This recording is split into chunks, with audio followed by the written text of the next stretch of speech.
In other words, the Muslim can't lose. It's only a win-win situation for the believer. So much so as something that everybody gets sad about. You know, when people get sick, you become very sad for them. And it's a very difficult thing for families to cope with and things like that. But from an iman point of view, from a faith point of view, when the messenger is brought, sallallahu alaihi wasallam, someone who's sick, what does he say to them?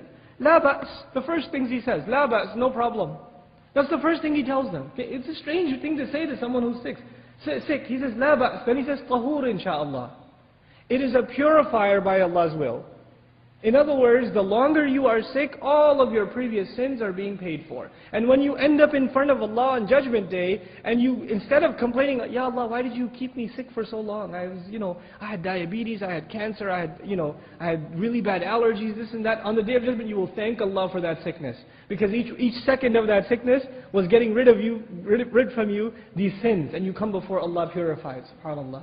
So the person is going through affliction in this world, but even this is not sadness for them. Allah Azza wa Jalla even makes that a place of joy. You know, this is the power of this deen.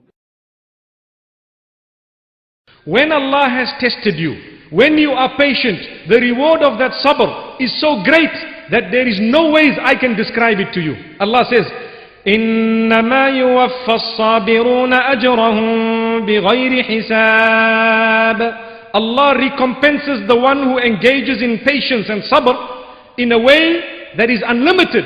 Unlimited. It is reported that when a person is sick and ill and they are patient about it and they continue, and if they die in that condition, or when a person who was sick happens to die on the Day of Qiyamah, when they see the reward that they accumulated solely by sitting and being patient, they will say, why didn't you keep us sick all our lives?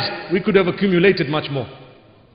So don't lose hope when you have a slight sickness here or there, terminal or not. We ask Allah to grant shifa to all those who are sick. Yes, it is an act of worship to go and seek cure. But at the same time, it is also an act of worship whilst the cure is being sought, that we bear patience.